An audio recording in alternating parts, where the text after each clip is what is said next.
to yet another episode of Meridian, a program in which we cull all the news and analysis of government policies at the center, the state, and a few local bodies too.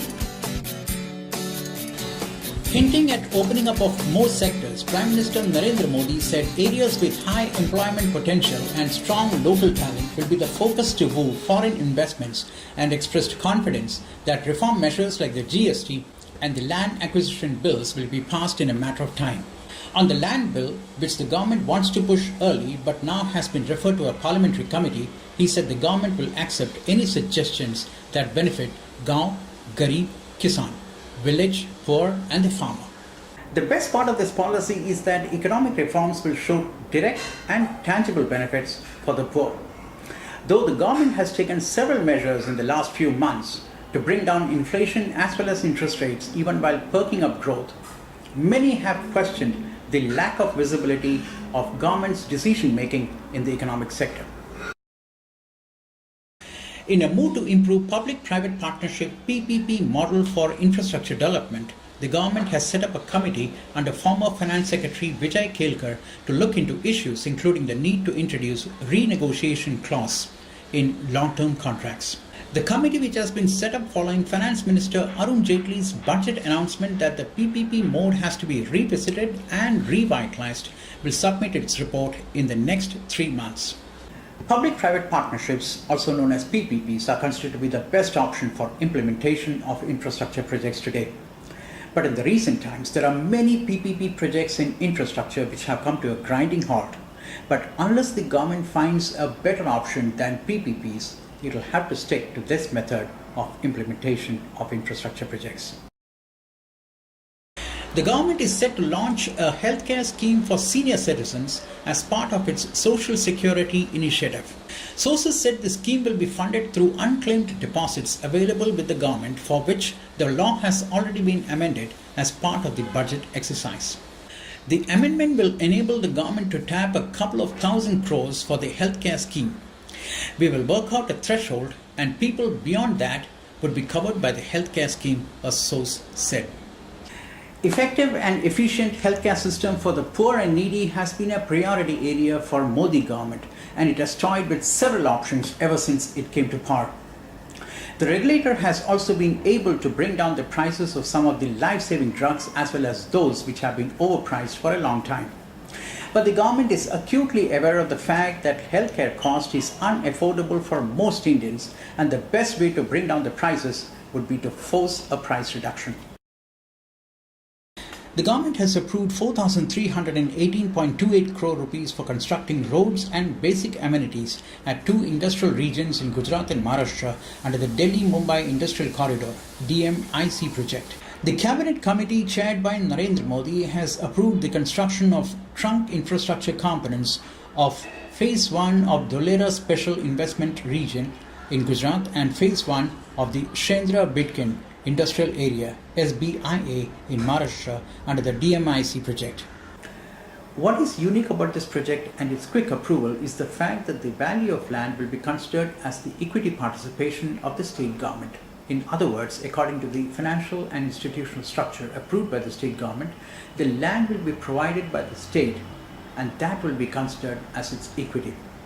There are not many such land deals across the country, and this particular innovation can only mean that the state can get involved in projects in various permutations and combinations within the existing policy framework.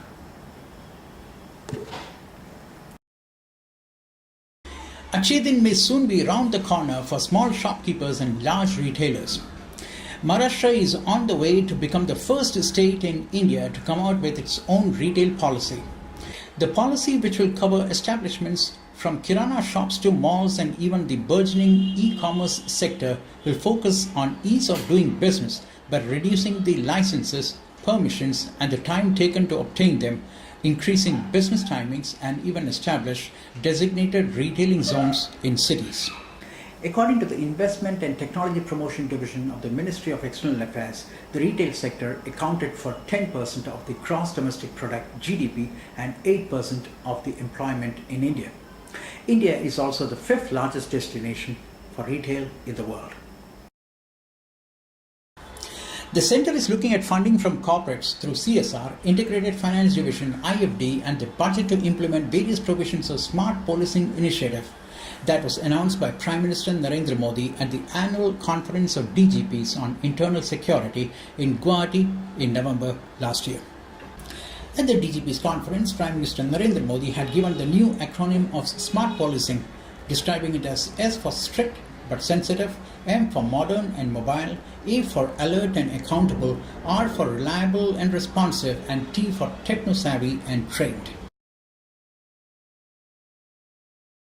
Reserve Bank of India Governor Raghuram Rajan has said that the country has built up layers of defences against volatile capital flows in financial markets by building up its foreign exchange reserves, improving its economy and focusing on economic growth.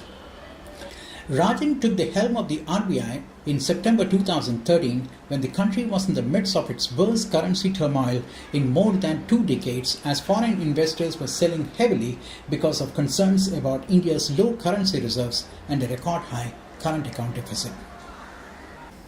Managing foreign exchange fluctuations can be a tough job for central banks anywhere in the world. Now that policymakers have started to talk about capital account convertibility again after a decade of quietude, the idea of building reserves to fight volatility in foreign exchange is becoming obvious. RBI Governor Raghuram Rajan also said that building reserves beyond a point is intervention. The central and Maharashtra state governments are not considering the Shiv Sena's demand to scrap the nuclear power project at Jaitapur in the Konkan region.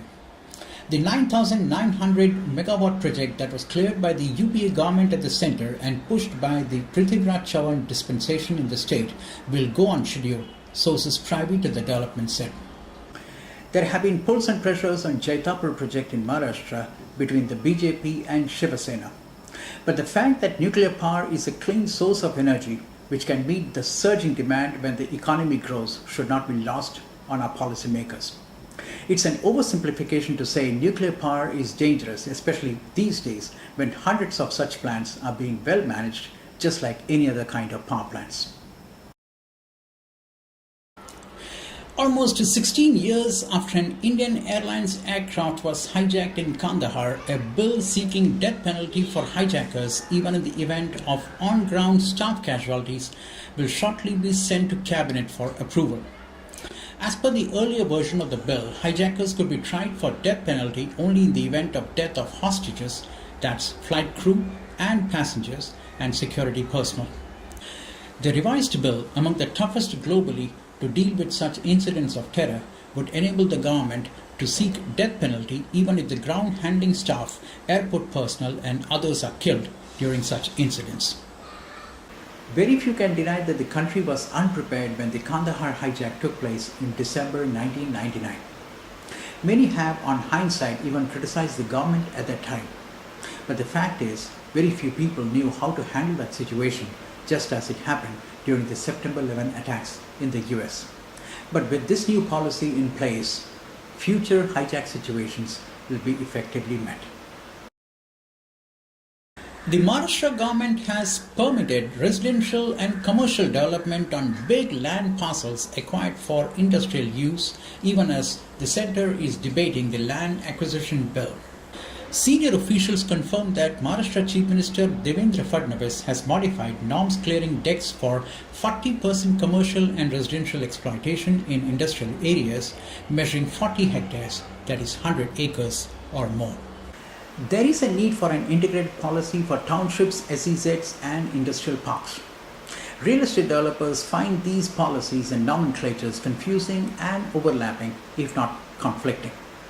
It's good that the government of Maharashtra has taken this policy to the next level by combining townships along with industrial parks. With that, we come to the end of this edition of Meridian. Thank you so much for watching and have a good time.